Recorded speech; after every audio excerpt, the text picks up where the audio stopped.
Bismillahirrahmanirrahim. Assalamualaikum warahmatullahi wabarakatuh. Alhamdulillah, alhamdulillahirabbil alamin. Puji syukur kehadirat Allah Subhanahu wa taala yang senantiasa memberikan kita kesempatan dan kesehatan untuk tetap dapat menyelenggarakan kegiatan seperti ini. Karena tanpa kesempatan dan kesehatan, kita kemudian sulit mengupayakan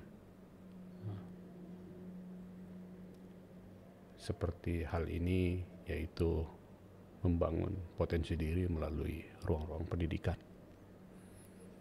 Salawat dan taslim senantiasa kita curahkan kepada Rasulullah SAW beserta para sahabat dan keluarganya, yang telah memperlihatkan kepada kita bagaimana kemudian ia sukses untuk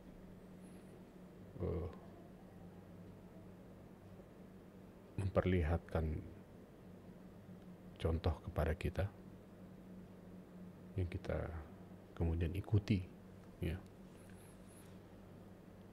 Ia kemudian membawa kita ke dalam membangun potensi diri agar kita kemudian bisa juga mencapai tujuan yang kita harapkan. Ia mengantar kita dari perilakunya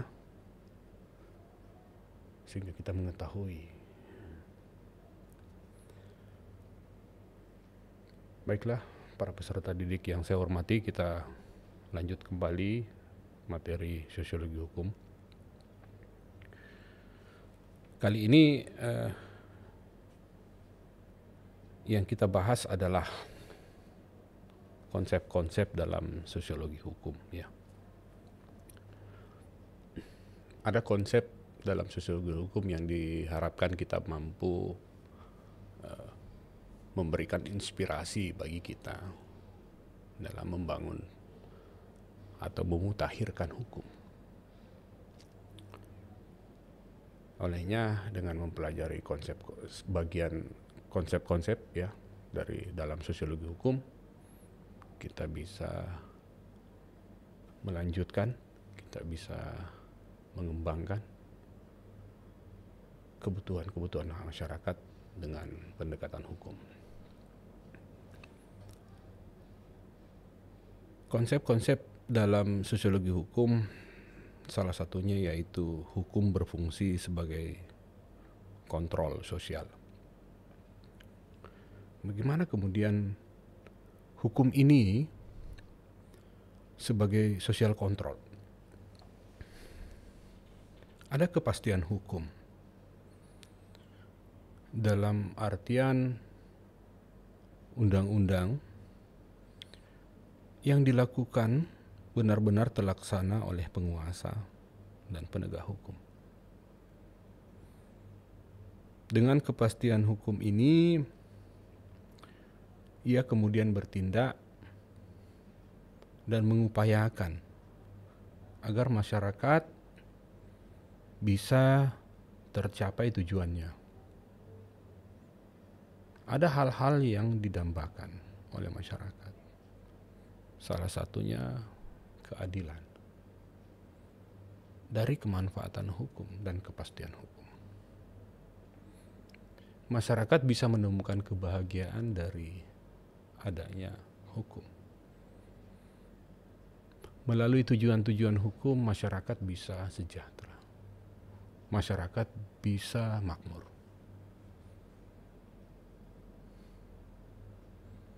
Misalnya kita pernah dengar, kita pernah baca Undang-Undang Dasar bahwa bumi, air, dan kekayaan alam yang terkandung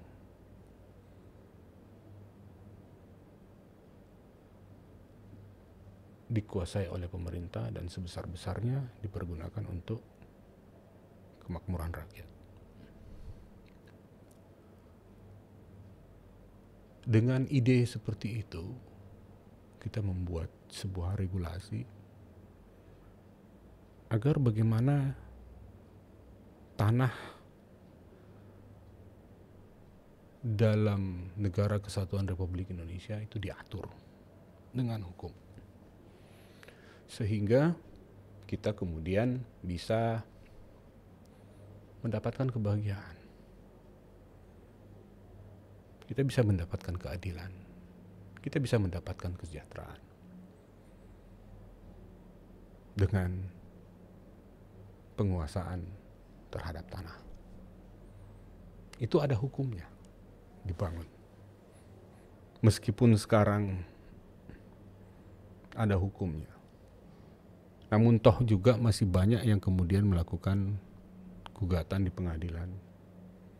Masih banyak sengketa-sengketa hak atas tanah yang kemudian tidak hanya diselesaikan di meja hijau. Bahkan ada yang menyelesaikan dengan cara-cara ya di balik jeruji. Ada ada yang menyelesaikan dengan cara-cara yang tidak berkesesuaian dengan hukum sehingga ia berada di balik jeruji. Ya. Ada kemudian yang menyelesaikan dengan cara-cara yang tidak manusiawi. Ya. Anda pasti punya informasi ya, pengalaman tentang itu. Ya, dari informasi yang Anda dapatkan. Jadi hukum sebagai social control. Jadi di sini penegak hukum, penguasa kemudian dapat mengaplikasikan ya. Jadi kepastian hukum itu benar-benar terlaksana oleh penguasa. Ya. Yang kemudian memberikan imbas kepada masyarakat melalui kepastian hukum tersebut. Penguasa kemudian atau penegak hukum kemudian menindaki orang-orang yang berperilaku yang tidak berkesesuaian dengan hukum. Jadi benar-benar terlaksana kepastian hukum ini. Ketika ada yang kemudian bersengketa, kemudian berkelahi, ada yang mati, ya tentu ini kemudian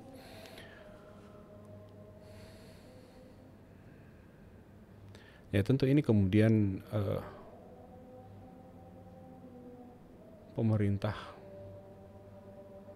penguasa atau penegak hukum benar-benar melaksanakan kepastian hukum itu.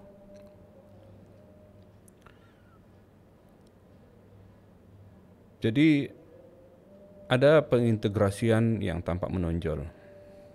Ya.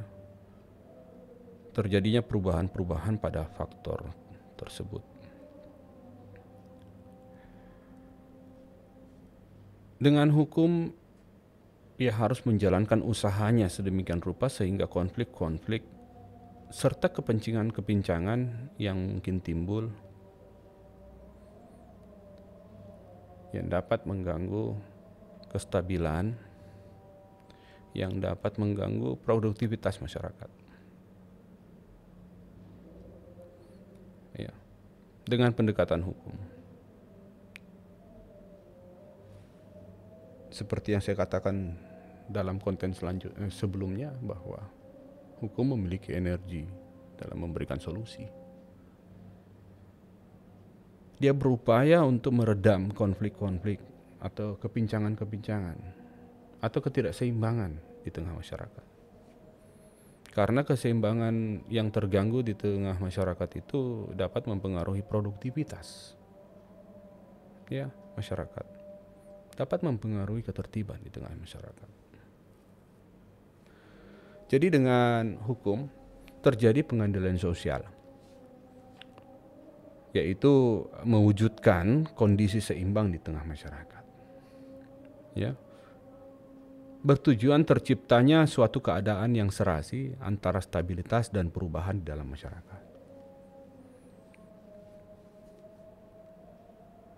Jadi perlu dipahami bahwa pengendalian sosial, ya, dengan hukum terjadinya pengendalian sosial, yaitu upaya untuk mewujudkan kondisi yang seimbang di tengah masyarakat dan bertujuan terciptanya keadaan serasi antara stabilitas dan perubahan di dalam masyarakat. pernahkah terjadi ya sebuah perubahan dan mengganggu stabilitas di tengah masyarakat?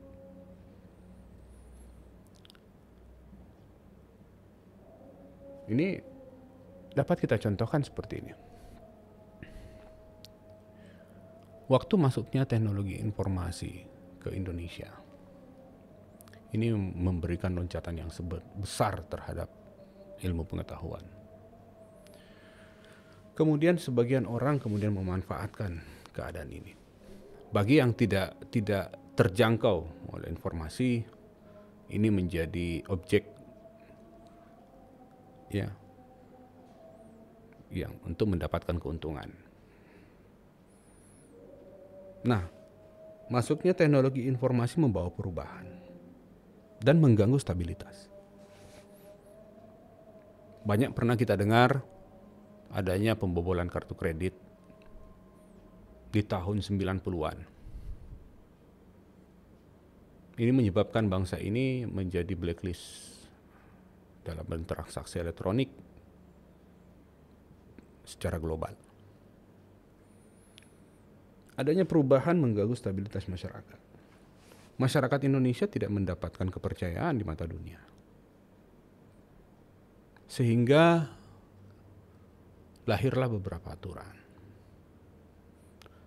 Lahirlah undang-undang. Undang-undang Informasi dan Transaksi Elektronik, Peraturan Pemerintah Nomor 82 ya, tentang penyelenggaraan sistem dan transaksi elektronik, dan aturan-aturan yang terkait. Ini adalah upaya untuk menjaga stabilitas, menghindari kepincangan-kepincangan yang mengganggu produktivitas masyarakat dan kestabilan masyarakat. Diharapkan sebuah ketertiban terjadi dengan pendekatan hukum. Adanya perubahan tadi, masuknya teknologi informasi, ini harus bisa membuat tetap masyarakat ini seimbang. Jangan kemudian kita tidak dipercaya di mata dunia, kemudian berembas kepada kita, pemahaman kita atau pengetahuan kita terlalu jauh gapnya dengan orang-orang yang memanfaatkan teknologi informasi secara maksimal. Maka lahirlah undang-undang tersebut, lahirlah aturan, lahirlah hukum yang mengatur perilaku-perilaku sosial sebagai pengendali sosial. Ya. Jadi kita sudah mulai melihat adanya hukum memelihara ketertiban dan pencapaian keadilan. Ketika regulasi tersebut tentang teknologi informasi dicetuskan, maka kita sudah mendapatkan kepercayaan di mata dunia. Karena dengan ada kepastian hukum, di dalamnya juga tertera sanksinya. Olehnya dunia kemudian merasa aman untuk bekerja sama, melakukan pengembangan bersama sumber daya manusia dengan Indonesia. Ya. Jadi pengendalian sosial mencakup semua kekuatan-kekuatan yang bisa menciptakan serta memelihara ikatan sosial. Tadinya kita punya hubungan renggang, tapi dengan adanya aturan hukum, maka terjadi sebuah kekuatan yang bisa menciptakan serta memelihara ikatan sosial tersebut. Kita kembali bekerja sama. Kita kembali bisa tertib. Ya. Mekanisme penyelesaian sengketa ada caranya. Bukan ketika pencuri ditangkap, digebukin sampai mati, disiram bensin, dimasukin di got, kemudian dibakar. Ini kan kemudian terlihat bahwa adanya perbuatan main hakim sendiri. Padahal ada mekanisme ada mekanisme dalam penyelesaian masalah tersebut. Hukum udah mengatur. Ya.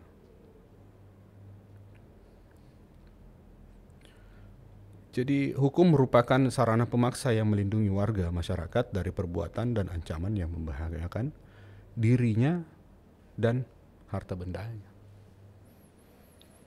Udah jelas pencurian. Kalau ada yang mencuri, ada jelas sanksinya. Ya. Jadi dia melindungi warga masyarakat dari perbuatan dan ancaman yang membahayakan dirinya dan harta bendanya. Harta bendanya dijaga, kalau dicuri ya ada aturannya. Ada sanksinya yang akan diterapkan. Ada juga konsep hukum sebagai sarana social engineering. Ya. Jadi hukum yang bersifat social engineering, alat ya. Fungsi ini diperlukan dalam setiap masyarakat, termasuk masyarakat yang sedang mengalami pergolakan dan pembangunan. Seperti kita ini, kita terus berupaya untuk melakukan pembangunan. Hari ini di tengah keterbatasan kita menyelenggarakan proses pendidikan yang biasanya kita bertemu di dalam kelas, akhirnya kita bertemu di dalam daring berupa video seperti ini. Ini kita melakukan pembangunan. Bagaimana kemudian substansi dari pembelajaran itu bisa didapatkan? Seperti halnya kita melakukan proses belajar mengajar di dalam kelas. Ya. Jadi dengan adanya berbagai regulasi yang dicetuskan oleh pemerintah saat ini, apalagi kita sudah menggunakan Kalam saat ini, ya, aplikasi dari Mas Menteri yang kita kenal. Ini adalah cara-cara untuk kita tetap menyelenggarakan proses pembelajaran secara efektif dan efisien. Kita melakukan pembangunan nih, kita lagi belajar nih. Saya pun tidak sesempurna itu dalam langsung bisa menggunakan Kalam, langsung bisa merekam seperti ini. Perlu ada proses pembangunan.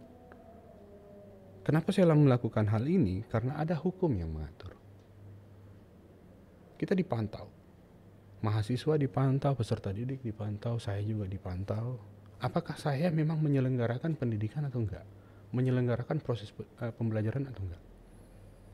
Ini adalah platform SPADA, Sistem Pembelajaran Daring, yang punyanya Kementerian Pendidikan dan Kebudayaan.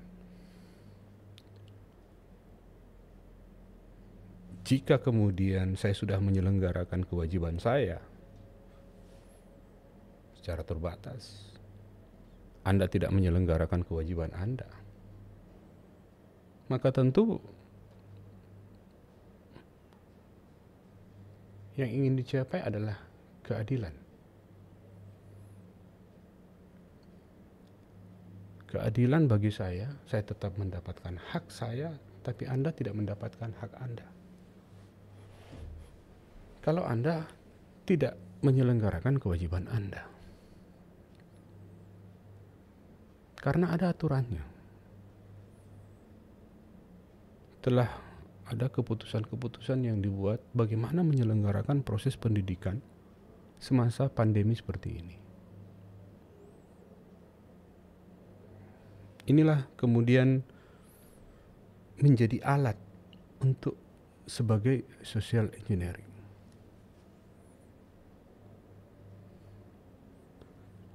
Menjadi alat untuk merekayasa agar manusia itu, dengan pendekatan hukum, manusia itu dipaksa untuk mendapatkan apa yang telah ia nyatakan sebelumnya. Anda mendaftar sebagai mahasiswa, ingin belajar, Anda membayar banyak. Usaha orang tua Anda luar biasa untuk menyekolahkan Anda sejauh ini. Tapi dengan hukum, ia kemudian mengakomodir kepentingan orang-orang yang telah berkorban agar Anda tetap bisa berkuliah dan mendapatkan ilmu pengetahuan yang banyak melalui berbagai pengalaman dalam proses pendidikan. Maka hukumnya ini kemudian dihadirkan, aturannya dihadirkan secara konkret. Bagaimana teknis pelaksanaan pembelajaran daring, bahkan hingga dipantau seperti platform saat ini. Saya pun tahu bagaimana kemudian mahasiswa saya bertindak menyikapi video-video pengantar seperti ini. Tapi it's okay. Ini pembangunan, ini pembelajaran. Secara bertahap kita bangun. Saya mempelajari, mengamati, mengevaluasi, terus memonitoring, terus melakukan monitoring, mengevaluasi. Saya akan tingkatkan pelan-pelan. Kita sudah punya kontrak kelas yang sering kita sampaikan setiap pertemuan-pertemuan kita. Inilah yang kemudian kesepakatan kita yang menjadi kewajiban kita masing-masing. Kalau Anda tidak mengindahkan, maka tentu Anda melakukan prestasi.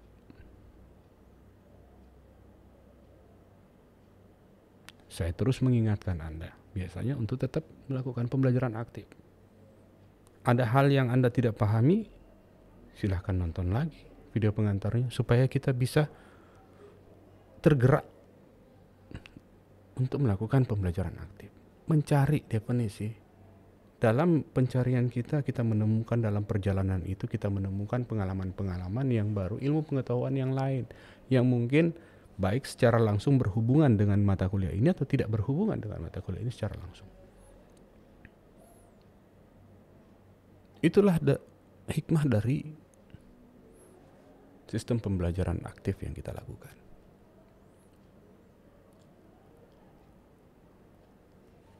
Dari mana dorongan ini? Dari hukum yang berfungsi sebagai sarana social engineering. Ya. Oke. Konsep-konsep sosiologi hukum yang lainnya ya tentang wibawa hukum. Ya. Wibawa hukum. Jadi hukum memiliki kewibawaan. Melemahnya wibawa hukum diantaranya karena hukum tidak memperoleh dukungan yang semestinya dari norma-norma sosial, bukan hukum. Norma hukum belum sesuai dengan norma-norma sosial yang bukan hukum. Dia tidak memperoleh dukungan dari norma-norma sosial. Tidak ada kesadaran hukum dan tidak ada kesadaran norma yang semestinya. Pejabat-pejabat hukum memperlihatkan ketidaksadarannya akan kewajibannya untuk memelihara hukum negara. Sehingga ini membuat lemahnya wibawa hukum. Diberikan kekuasaan, diberikan kewenangan. Seakan-akan itu tidak terbatas. Padahal udah jelas. Bagaimana itu hukum tata negara, bagaimana hukum administrasi negara, bagaimana hukum negara, hukum tentang bagaimana mengatur negara ini dalam hukum tata negara, dan bagaimana hukum bagi yang menyelenggarakan negara ini, yang bagaimana hukum bagi mereka yang menata negara ini. Itu memiliki batas-batas, ada hukumnya. Kita sudah ingat. Kita ingat ada adiagium yang menyatakan bahwa hukum tanpa kekuasaan itu angan-angan. Kekuasaan tanpa hukum itu sewenang-wenangan. Ya. Jadi hukum administrasi agar tidak terjadi kesewenang-wenangan. Ya.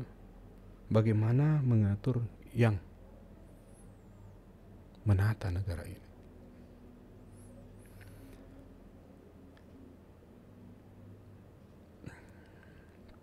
Jadi melemahnya wibawa hukum ini merupakan salah satu konsep dari sosiologi hukum.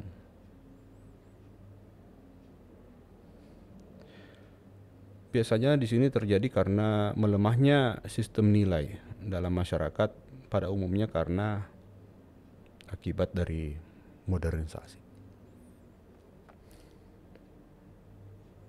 Ya. Saya ingat sebuah kasus dari perkembangan masyarakat dewasa ini.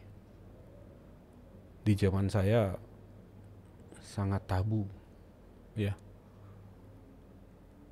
Kita melihat seseorang yang bukan muhrimnya bergandengan tangan. Sangat tabu. Hari ini beredar banyak video porno di kalangan artis. Dan ini menjadi luar biasa semangat ya milenial untuk mengejar ya informasi tersebut. Luar biasa. Trafficnya jelas. Kemana arahnya? Ke handphone siapa, ke laptop siapa. Jelas sekali. Itu ada datanya.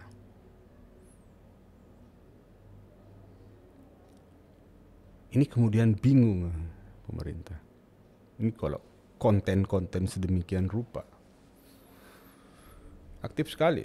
Giliran disuruh nonton video pembelajaran, aduh susahnya minta ampun. Ya, padahal itu tidak memberikan manfaat baginya, malah merusak otaknya. Ya, karena ia melengkapi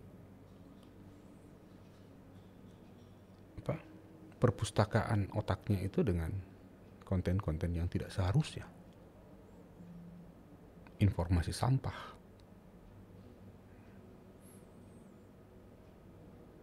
Nah, ketika pejabat kemudian tidak menindaki hal-hal demikian dengan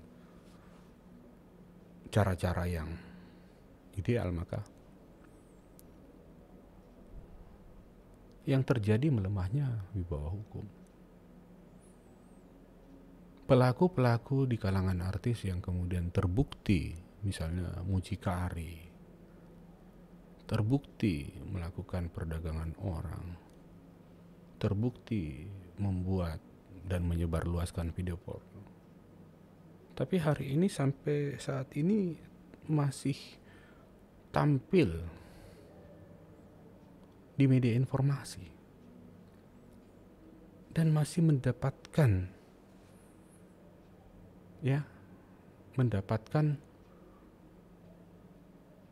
followers yang cukup banyak. Luar biasa. Bahkan ada yang mencoba mencari followers yang banyak dengan cara perbuatan-perbuatan yang sebenarnya tidak pantas untuk dipertontonkan di wilayah kita. Tapi akibat modernisasi, informasi yang masuk ke Indonesia ini sangat besar. Sehingga memang kita terlambat untuk mengaturnya. Kita terkesan terlambat karena ya bahkan lebih cepat daripada kajian kita hari ini. Kenapa? Mungkin salah satu faktornya kita tidak berupaya terus untuk meningkatkan kemampuan kita di bidang hukum misalnya, berpikir tentang hukum dan bagaimana menjaga ketertiban di tengah masyarakat. Kita lebih banyak kemudian berkutat bagaimana caranya mendapatkan uang sebanyak-banyaknya, atau caranya mendapatkan informasi yang orang sedang gandrungi, latah gitu kita. Ya. Inilah yang menyebabkan adanya wibawa hukum yang melemah, karena salah satu faktornya, asumsi saya menyatakan bahwa pemerintah tidak serius memberikan sanksi kepada public figure yang telah melakukan perbuatan asusila. Bagaimana generasi kita ke depannya ketika perbuatan-perbuatan seperti itu, ya, mereka pelaku-pelaku perbuatan asusila itu masih sangat diidolakan, memiliki fans yang sangat banyak. Fans ini ya bisa mengikuti pola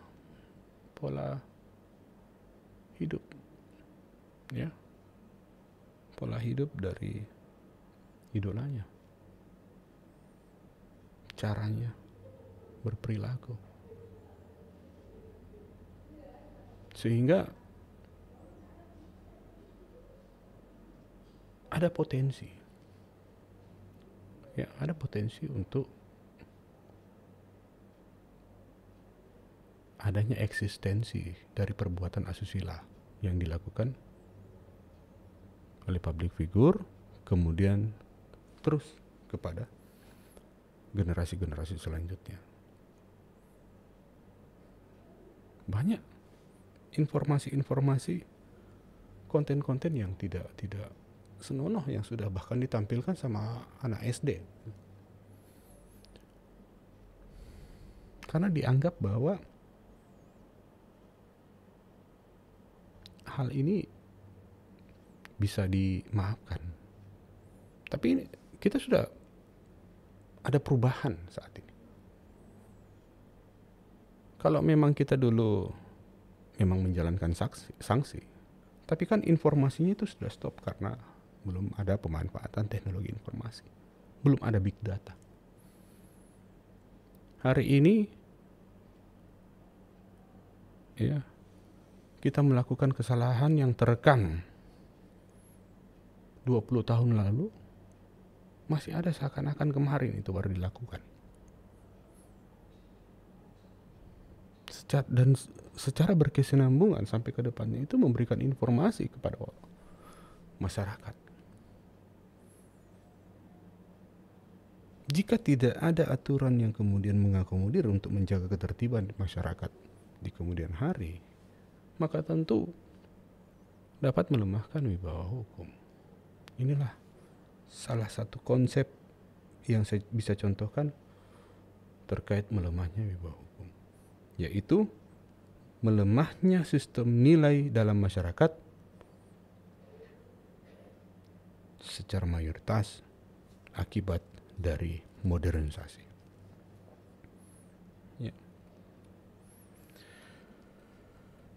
Boleh kita cari juga contohnya terkait pejabat-pejabat hukum yang tidak sadar akan kewajibannya yang mulia itu untuk memelihara hukum negara, lalu mengkorupsikannya dan merusak hukum negara itu. Terkait hal ini, Anda boleh melakukan pembelajaran aktif, mencari tahu terkait bagaimana kemudian pejabat-pejabat hukum tidak sadar akan kewajibannya yang mulia itu untuk memelihara hukum negara, lalu mengkorupsikannya dan merusak hukum negara itu. Inilah salah satu faktor yang menyebabkan melemahnya wibawa hukum dan merupakan sebuah konsep dalam sosiologi hukum. Oke. Silahkan melakukan pembelajaran aktif. Banyak hal yang mungkin bisa kita diskusikan di dalam platform Sepada. Sampai bertemu di konten-konten pembelajaran selanjutnya. Salam sehat selalu. Dan assalamualaikum warahmatullahi wabarakatuh.